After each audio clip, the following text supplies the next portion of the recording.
Olho de Horus.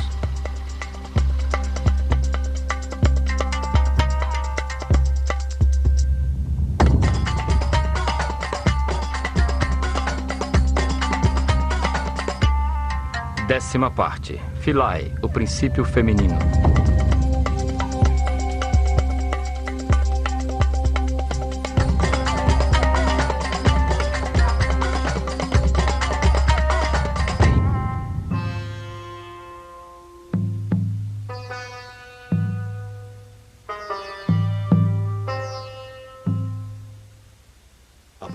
Aproveitando a extensão da ilha de Philae, dedicada desde tempos remotos ao culto de Ísis, a força feminina geradora da espiritualidade na consciência do homem, veremos como a mulher ocupava um lugar privilegiado na hierarquizada sociedade egípcia.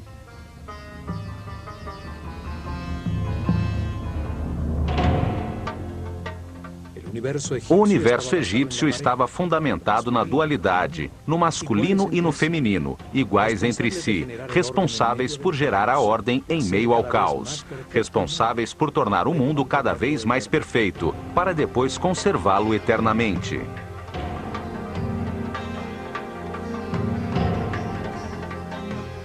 Os sacerdotes do Olho de Horus ensinaram a seu povo que o Deus único, o que está em todas as partes, tem uma parte masculina, a sabedoria com a informação absoluta, e uma parte feminina, a substância homogênea com o amor infinito.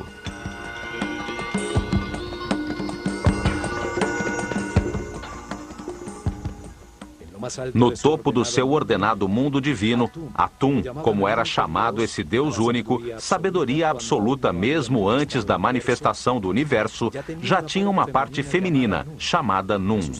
Era a substância virginal, a matéria não diferenciada e homogênea, as águas ancestrais, o amor infinito. Atum e Nun, a dupla original, que se encontrava em repouso, ativa sua vontade divina, terminando o equilíbrio existente. Ao fazê-lo, transformam-se em Ptah e Sekhmet, o mesmo Deus único, porém com outras características distintas, pois sua própria vontade o pôs em movimento. Ptah, a parte masculina do Deus único, emite informação criadora, e Sekhmet, a parte feminina, a gera em sua substância de amor, manifestando-se o Fiat Lux, a energia e a substância radiante em movimento. Ptah e Sekhmet são o fogo multiplicador de tudo que foi criado. Eles geram outras duplas de divindades criadoras, as forças fundamentais, que foram chamadas Néters, extensão da causa primeira em um universo divino.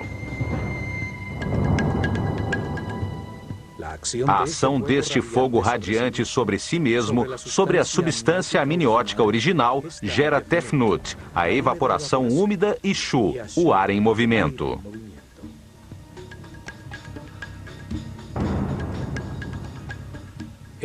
Esta dupla divindade, Tefnut e Shu, o vapor e o ar em movimento, ajudam a modificar o espírito original, tornando-o denso, fazendo com que se materialize ao ser acionado e gere uma nova dupla.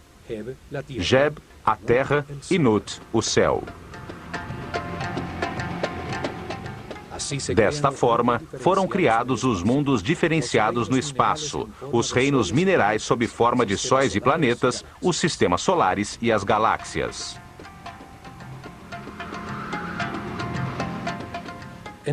Neste mundo divino, nascem outras duas duplas, Osíris e Ísis, Set e Néftis. Estas duas duplas de forças fundamentais em oposição se encarregam do processo evolutivo de todas as formas materiais no universo para transformá-las novamente em espírito. Assim, pela ação das divindades criadoras, a matéria original se transforma. Diversas combinações matemáticas produzem diferentes estruturas vibratórias, fazendo surgir nos planetas o reino vegetal, estacionário, e o reino animal, em movimento.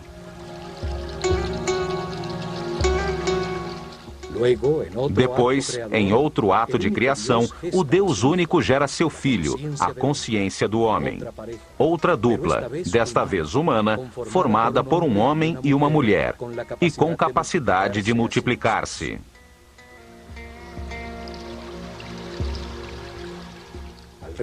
Ao fazer isto, Ta e Sekhmet, a dupla que cria o universo, transforma-se em Amon e Mut, os princípios masculino e feminino do Deus único quando cria o homem.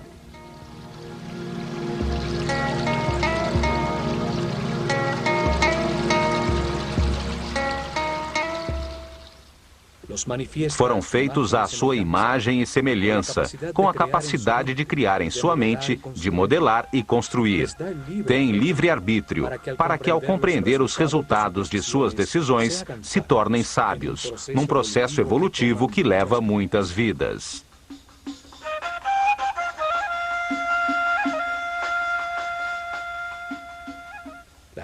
A estrutura egípcia do universo divino e humano estava fundamentada na dualidade. Por tudo isso, a mulher, com sua amorosa presença, tinha um papel muito importante na sociedade.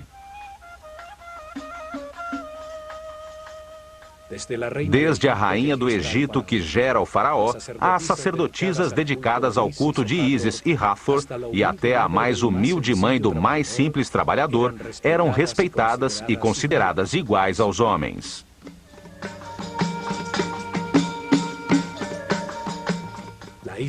A ilha de Philae era dedicada a Ísis, a figura que, como mãe de Horus, simbolizava a maternidade. Ísis ocupava no coração dos egípcios o mesmo lugar que hoje ocupa a Virgem Maria no coração dos católicos. Após milhares de anos, ainda restam centenas de suas esculturas. Em muitas delas, Ísis aparece dando proteção e amor materno a um Horus recém-nascido, em uma pose que qualquer católico identificaria com a mãe de Jesus.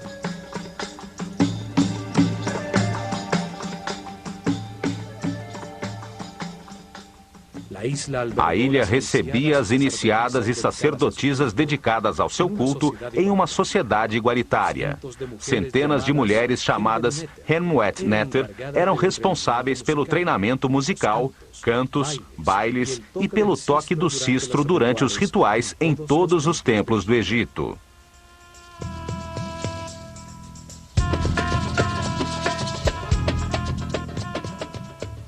Ísis é a personificação da maternidade dedicada, da fidelidade e da delicadeza feminina.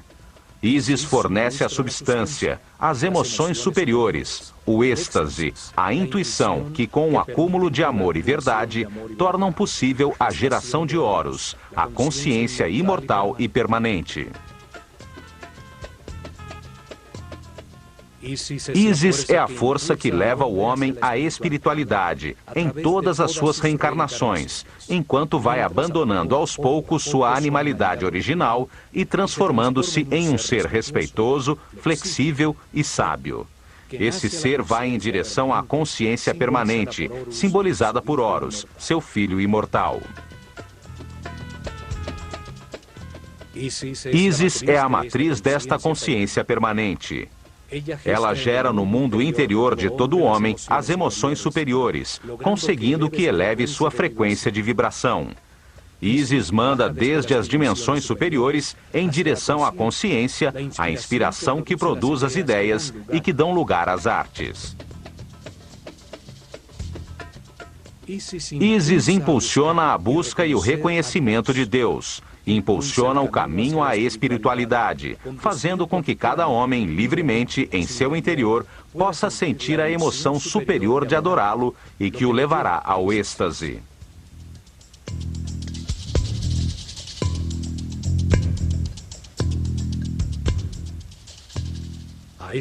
A esta força maternal do universo foi dedicada a ilha de Philae, uma ilha granítica no centro do Nilo, situada imediatamente após a primeira catarata, ao norte da Núbia, na fronteira entre o reino egípcio e o reino cuxita. Philae quer dizer ilha ou montículo sobre as águas que emergiu no tempo de Ra. Este nome sugere o uso sagrado deste lugar desde a mais remota antiguidade.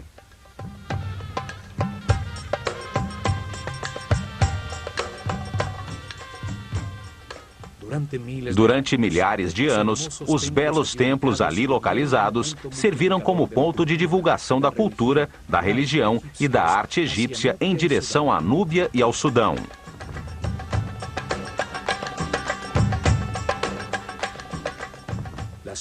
As ruínas mais antigas se encontram no canto sudeste. Ali existia um pequeno templo núbio, orientado para a estrela Canopus e dedicado a uma divindade chamada Mandulis. O templo foi destruído em alguma das antigas guerras entre egípcios e núbios. Ao lado de suas ruínas, os núbios construíram outro templo, dedicado a Arenznufis. Esse é o nome que deram a Osíris, o companheiro de Ísis. Os egípcios passaram a controlar a ilha e construíram um primeiro templo dedicado a Ísis. No ano 1250 a.C., Ramsés II deixou um marco em que afirma tê-lo reconstruído.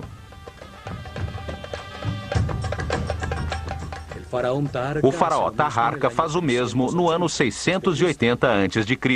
e 120 anos depois, no ano de 560 a.C., o faraó Amasis mandou talhar as imagens de seu pílono.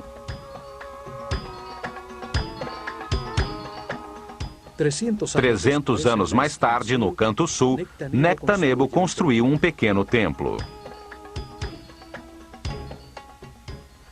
No ano 250 a.C., os faraós ptolemaicos, herdeiros de Alexandre Magno, decidiram reorientar o eixo do templo em 21 graus, para enfocar novamente a estrela Canopus, que tinha se deslocado com o movimento do sistema solar.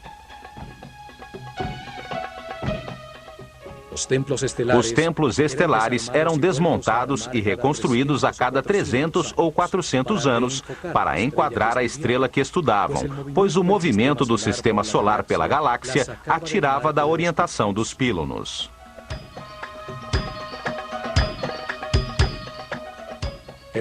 O templo deveria ser inteiramente desmontado para adequar-se ao novo eixo.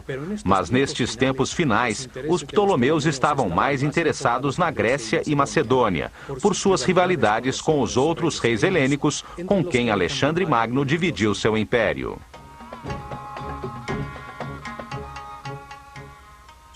Sua localização em uma ilha tornava este trabalho ainda mais difícil. Por isso, decidiram construir um templo com um segundo pílono que enquadrasse adequadamente a abóbada celeste, sem modificar o templo.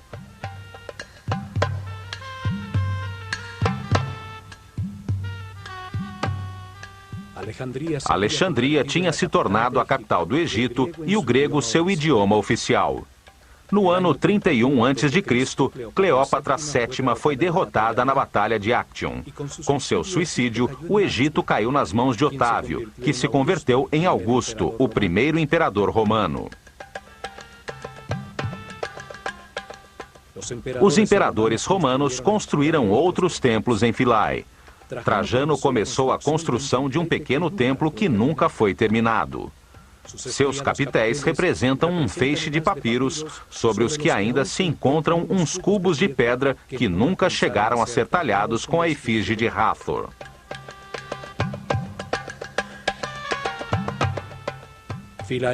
Philae foi um dos últimos lugares em todo o Egito onde permaneceram sacerdotes dedicados ao culto antigo. Ali surgiram seitas gnósticas que mais tarde, com o nome de Rosacruzes, maçons e Illuminatis, manteriam em segredo os conhecimentos egípcios. No ano de 553 d.C., a ilha, um dos últimos bastiões do chamado paganismo egípcio, foi dedicada a Santo Estevão e à Virgem Maria por um decreto do imperador Justiniano. No século XX, a ilha de Philae foi submersa pela represa de Assuan. Com fundos da Unesco, o templo e as demais construções foram desmontados, peça a peça, e reconstruídos na ilha Algíquia, a quem se deu a forma da ilha original.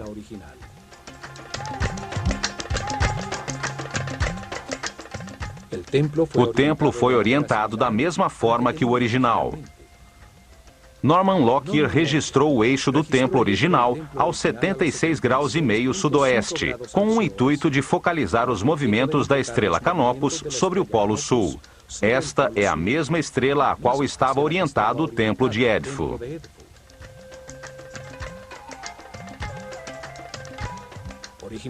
Originalmente, as duas torres do píluno enquadravam Canopus, a estrela polar do sul, aos 15 graus sobre o horizonte, durante milhares de noites. Uma nova confirmação de que todos os templos egípcios estavam orientados para uma estrela ou para o sol.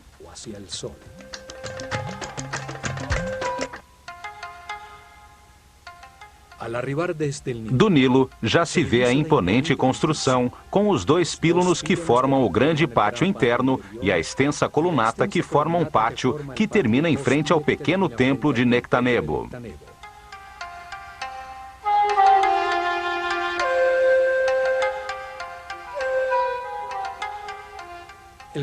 O grande pátio externo tem uma forma de trapézio pela disposição de uma colunata dupla, formada por 32 colunas construídas em um ângulo que se abre em direção ao templo, produzindo uma ilusão de maior profundidade.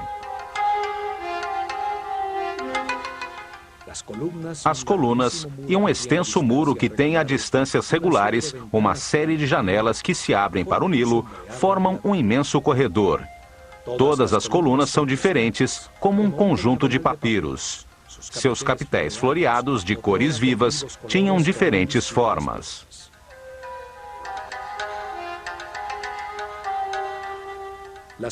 As mulheres se iniciavam como sacerdotisas nos templos dedicados ao culto das divindades femininas, como Ísis ou Hathor. Neles, educavam as responsáveis pela música e pela dança, que acompanhavam os rituais de todos os templos do Egito.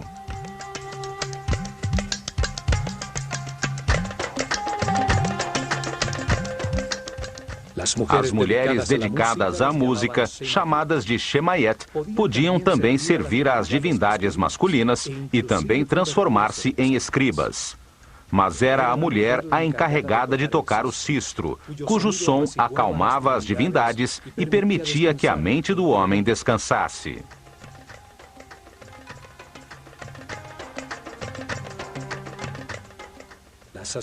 As sacerdotisas dedicadas a Hathor, divindade que representa a sexualidade feminina, o amor, a música, a dança, e cujas festividades eram de embriaguez, origem das festas dedicadas a Baco, tinham outras funções sociais. Elas traziam a fertilidade e ensinavam as artes do amor aos homens que iam casar, para que aprendessem a dar prazer à futura mulher.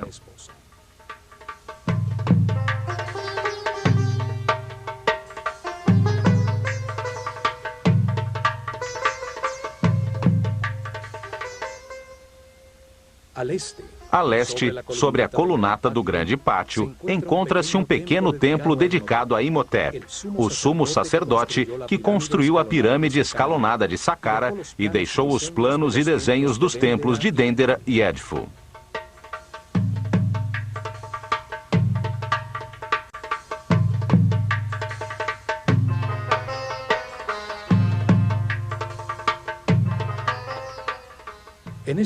Neste primeiro píluno, assim como na maioria dos templos, está talhada a figura do faraó, neste caso, Ptolomeu XII, golpeando com sua vara de poder os chamados 9 inimigos do Egito.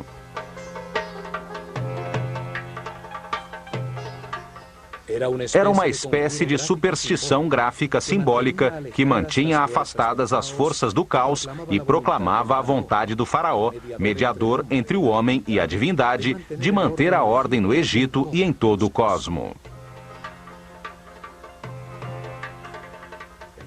O confronto entre a ordem e o caos é uma mostra da maneira dual como os egípcios encaravam o universo. Assim também o país tem duas regiões, o Grande Vale do Nilo, chamado de Alto Egito, e o delta em que se abre quando chega ao Mediterrâneo, chamado de Baixo Egito.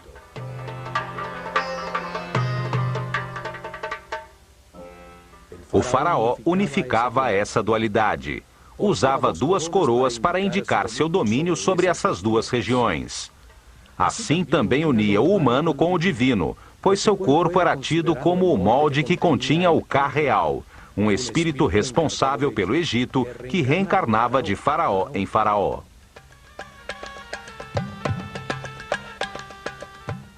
Por isso, o faraó, o mais importante de todos os egípcios vivos, representava o nível de consciência alcançado pelo povo durante seu reinado. Era como um Deus menor, ao ser sempre a reencarnação do espírito designado por Deus para manter o Egito organizado.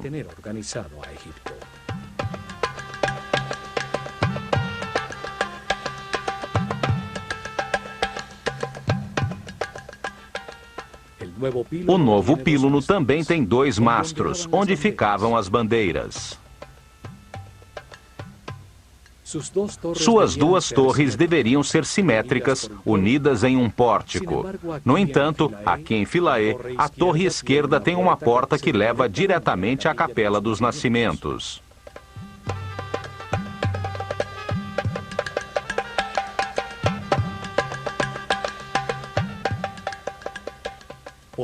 Posteriormente, no período da iluminação romana, um pórtico foi anexado ao primeiro píluno.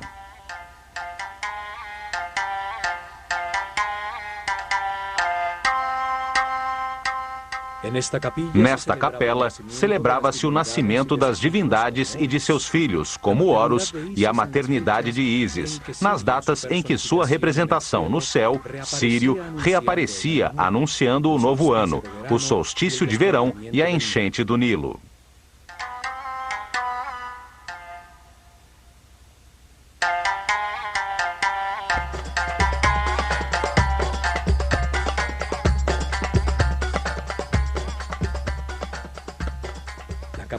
A Capela dos Nascimentos, com suas colunas atóricas, substituiu o templo principal como observatório astronômico, antes dos romanos construírem as colunatas que dão forma ao pátio trapezoidal.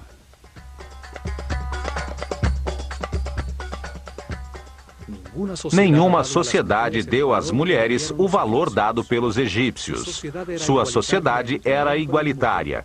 Isto se devia à sua concepção filosófica de Deus.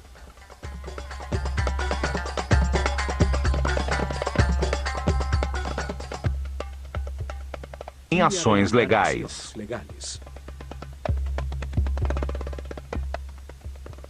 Não houve, no entanto, nenhuma mulher em função administrativa. Eram os homens os encarregados da manutenção da ordem. Era o faraó quem governava e eram homens os oficiais que administravam o império.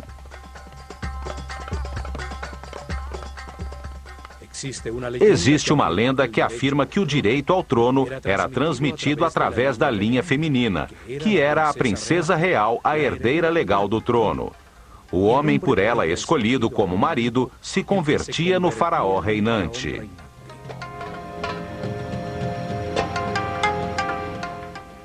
Isto obrigaria todo rei, sem importar que fosse o filho de seu predecessor, a ter que legitimar seu direito ao trono, casando-se com sua irmã ou meio-irmã.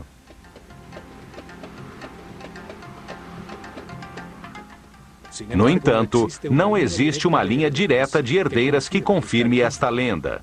Sabe-se que os faraós eram polígamos e que as esposas principais de Tutmoses III, Amenhotep II e Amenhotep III, não eram de família real.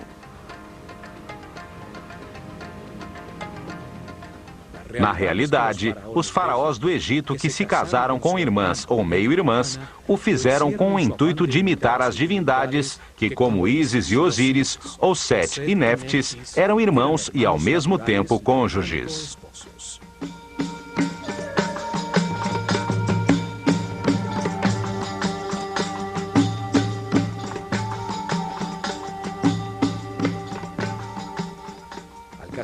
Ao casar-se com sua irmã ou sua filha, o faraó se distanciava dos súditos, que nunca se casavam assim, e se colocava ao nível das divindades, reafirmando seu direito divino de reinar.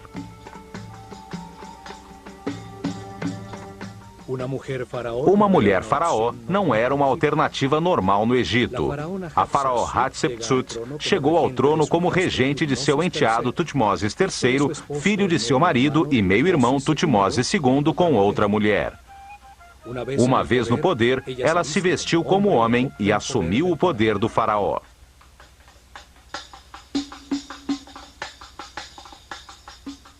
Após seu reinado, sua imagem como faraó foi sistematicamente apagada dos registros para eliminar da memória uma mulher que se apoderou do trono de forma imprópria.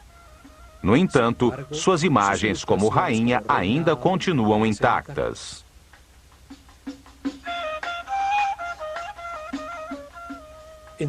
Em apenas 4 ocasiões, durante os 300 reinados, as mulheres se transformaram em faraós do Egito, por razões extraordinárias e como último recurso de suas famílias para tentar manter a ordem.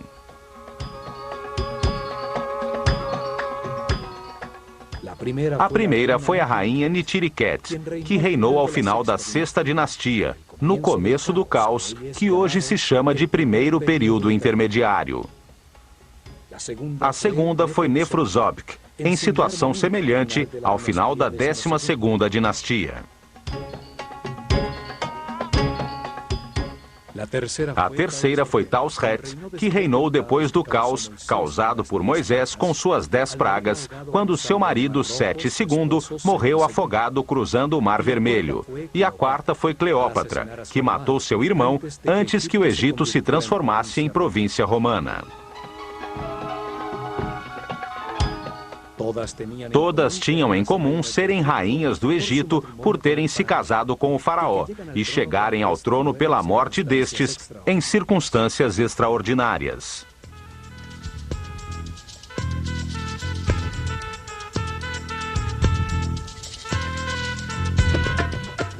Os sacerdotes podiam se casar, mas só lhes era permitido uma mulher. Os demais homens, incluindo o faraó, podiam ter quantas quisessem, ainda que a maioria optasse por apenas uma.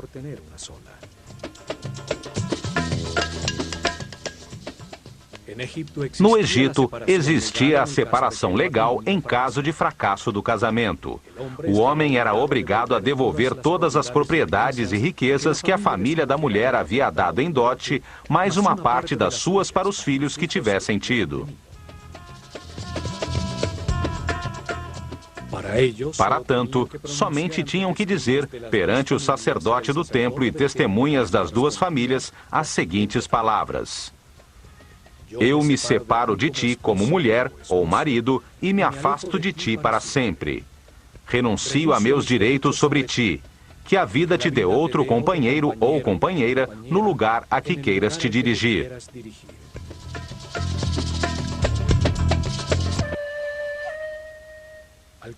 Cruzando o novo pílono, chega-se ao antigo pátio das galerias, agora rodeado pela fachada original do templo, o corredor direito com suas 10 colunas e, ao lado esquerdo, a nova Capela dos Nascimentos.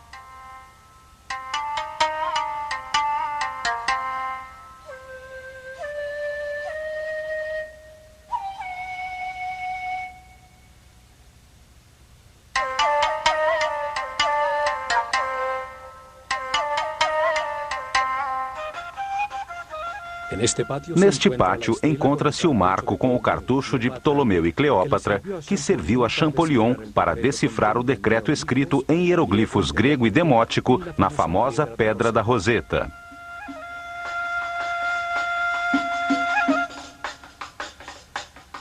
O decreto obrigava a render-se culto à pessoa do faraó. Como isto é interessante para entender os templos dos Ptolomeus, quando este templo foi restaurado, vamos dar um resumo a seguir.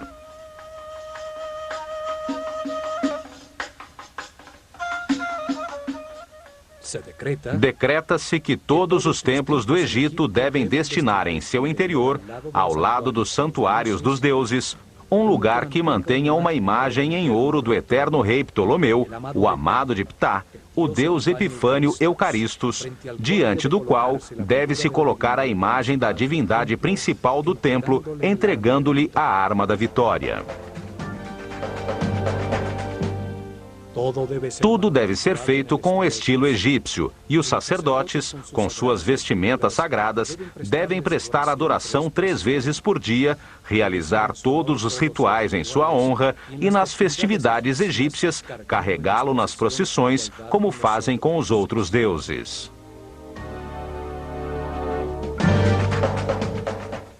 Para os sacerdotes egípcios, o homem é um animal, até poder controlar conscientemente as condutas automáticas geradas pelo instinto.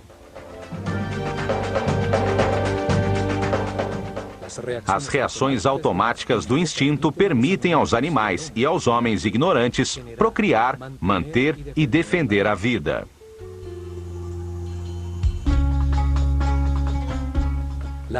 A atração pelo sexo oposto impulsiona a geração da vida. Os desejos são um mecanismo da natureza que indica uma carência a ser suprida para manter a vida. O medo impulsiona a fugir ou a agredir em defesa da vida.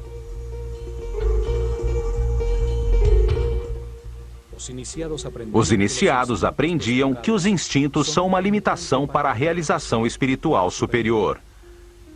A escola de mistérios tinha templos especializados em gerar consciência e dar o treinamento necessário para a conscientização sobre tais condutas.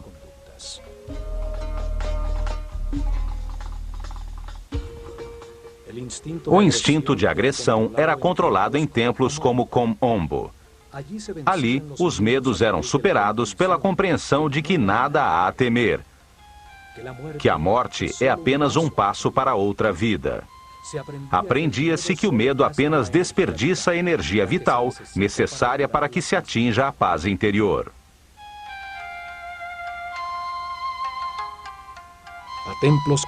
A templos como o de Philae, dedicados a divindades femininas, iam os iniciados nos primeiros níveis, para serem guiados pelas sacerdotisas do templo, de forma a tomar consciência dos desejos gerados por seu instinto de atração. O desejo permite ao homem reconhecer uma necessidade ou uma atração. Produzem uma reação de agrado ou de rejeição nos centros emocionais, que, por sua vez, conectam os sentimentos na mente. Mas tais sentimentos são polarizados. Podem ser de alegria ou tristeza. Podem produzir satisfação ou insatisfação. Por isso é tão importante compreender como são formados para podermos então controlar os de características negativas. Os sentimentos negativos geram apatia, esgotam a energia vital e escravizam o homem às baixas frequências de vibração. Os egípcios acreditavam que o caminho evolutivo começa com o controle dos centros inferiores, quando essas condutas automáticas se tornam conscientes. A forma egípcia para transcender as emoções, a lascívia e os desejos sexuais era reconhecê-los e experimentá-los. Uma pessoa inexperiente e ingênua se descontrola facilmente, é vulnerável a situações que desconhece e pode facilmente cair em depressão. Por isso, a primeira parte do treinamento dos sacerdotes, homens ou mulheres, os levava a reconhecer seus desejos.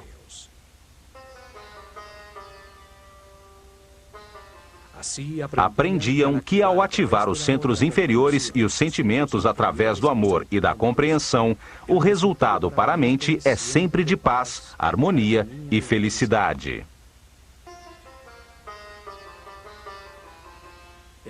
O templo era considerado pelos sacerdotes como um modelo do mundo no momento inicial da criação.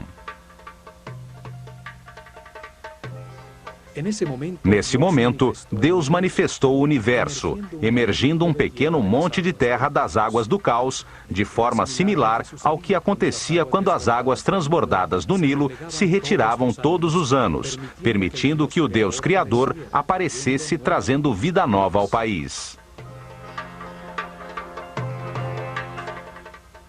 O acesso através de uma escadaria externa fazia com que o santuário se transformasse no montículo da criação, onde Ísis, a divindade deste templo, se manifestava dentro da estátua que a personificava.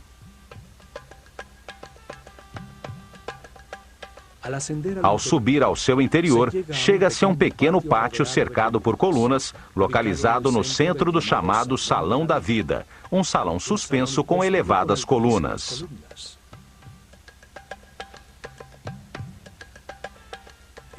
Este salão suspenso em frente aos espaços interiores do templo representa o pântano no montículo original da criação, onde crescem as plantas e papiros simbolizados pelas colunas do templo.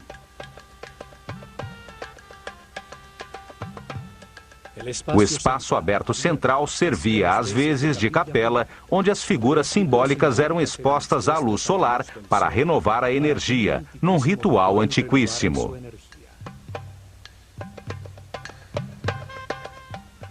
Aqui era homenageada a bondade do Sol por criar e sustentar o mundo, para renovar de energia as forças criadoras, as que impulsionam o processo evolutivo na consciência do homem, que devolverá a matéria a Deus.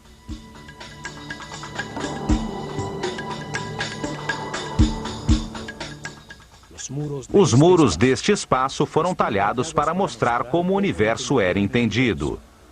Vemos também outras talhas de numerosas cruzes cópticas, marcas da nova filosofia que chegou ao Egito quando Philae se transformou numa igreja católica.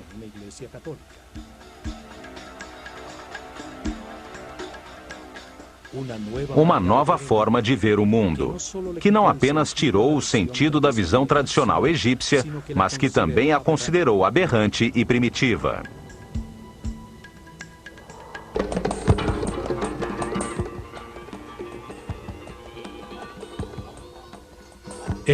O Salão da Vida, ou Per Ankh, servia como um escritório, onde eram escritos, copiados, editados e armazenados os textos sagrados.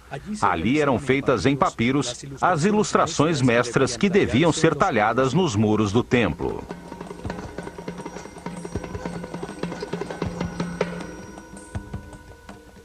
Nos salões da vida de todos os templos egípcios também eram feitos os papiros com as cópias dos livros dos mortos, utilizadas em seus ritos funerários.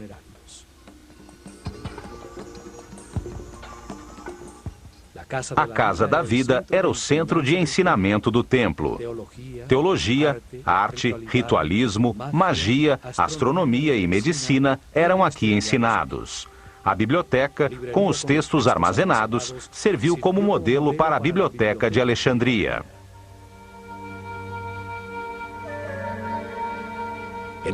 Neste salão, as sacerdotisas tocavam harpa. Eram entoados os cânticos e feitas as músicas que acompanhavam todos os ritos religiosos. Os egípcios acreditavam que a música tinha uma origem divina. Os muros dos templos nos mostram que eles usavam muitos instrumentos de percussão, tambores, flautas e os sistros, que eram fundamentais nos ritos funerários e nas procissões.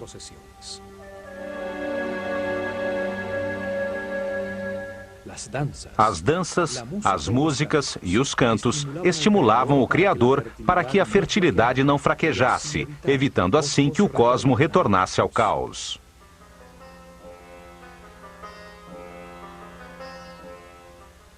As sacerdotisas também cuidavam dos doentes que chegavam ao sanatório do templo em busca de ajuda e do conhecimento dos sacerdotes.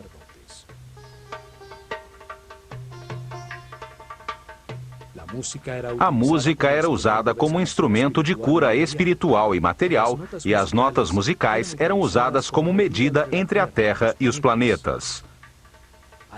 Ao dançar, adorava-se a Deus, à força do amor, à felicidade, ao baile e à música.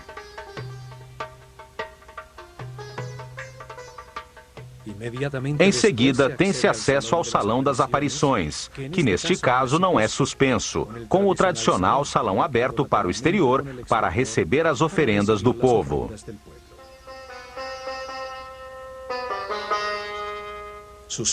Seus muros contêm cenas que, como em todos os templos do Egito, não têm nenhum fundo. A interação do faraó com as divindades acontece fora do tempo e do espaço.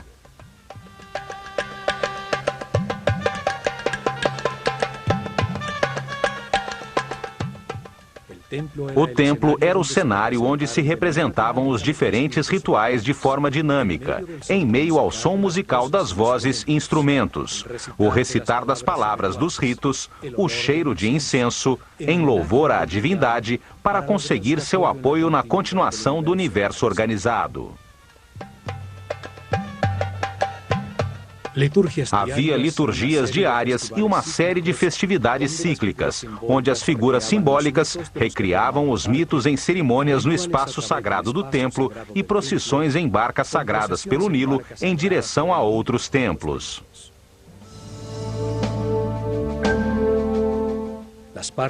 As diversas partes que formavam o templo eram, acima de tudo, funcionais e demonstravam a forma como os sacerdotes egípcios entendiam o universo. Ali, o rito lhes dava o poder, legitimando a ordem social de sua civilização. O rito gerava e organizava essa ordem social.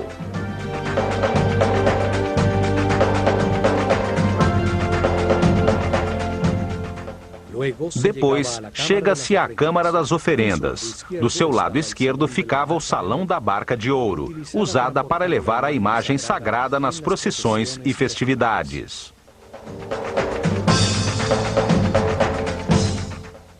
Saía da antecâmara uma comprida escada reta que levava ao terraço do templo, onde se realizavam as cerimônias e os registros do céu, assim como nos outros templos do Egito.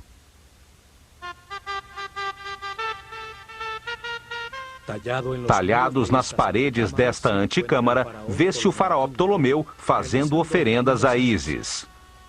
Tais paredes, douradas em outros tempos, pois eram forradas com lâminas de ouro, perderam quase toda a cor original.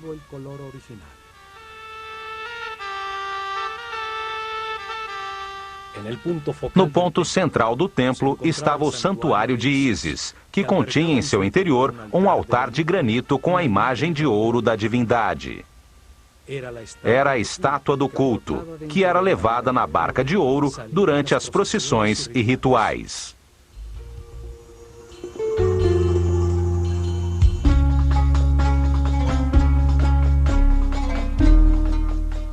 Ísis, a Virgem Mãe Egípcia, que concebe Horus de forma imaculada, tem sobre a cabeça um trono, uma cadeira simbólica sobre o chakra da coroa, onde se sentará a consciência permanente de todo homem e que reinará para sempre.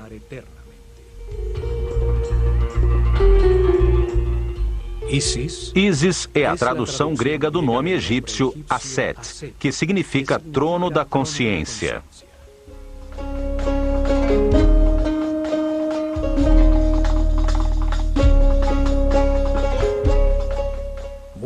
É muitas vezes representada com um abutre sobre a cabeça, no qual se apoiam uns chifres de vaca sustentando um disco dourado. O abutre dedica-se tão somente às suas crias. Transforma em seu interior as substâncias em decomposição, transformando-as em alimento, em nova vida.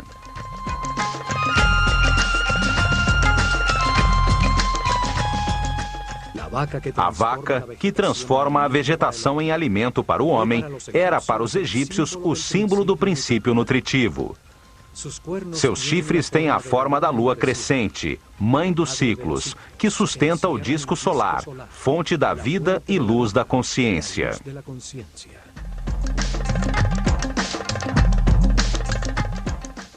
Este santuário simbolizava o respeito que os egípcios tinham pela maternidade.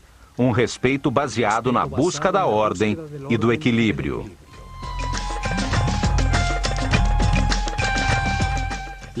Legitimava sua visão do mundo. Este era o coração do espaço dos rituais, a casa da divindade onde o faraó ou os mais altos sacerdotes interagiam com a divindade, representando todos os homens.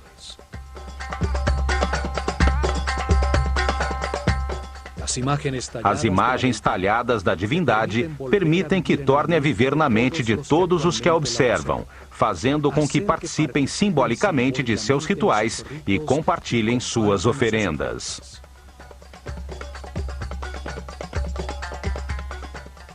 Esta é a herança que os antigos egípcios deixaram à consciência de toda a humanidade.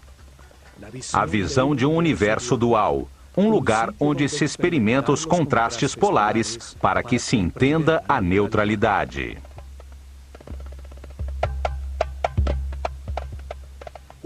Uma escola desenhada por Deus de forma perfeita para transformar por sucessivas reencarnações um inocente em sábio, um animal em super-homem, graças à experiência adquirida a partir de suas próprias decisões.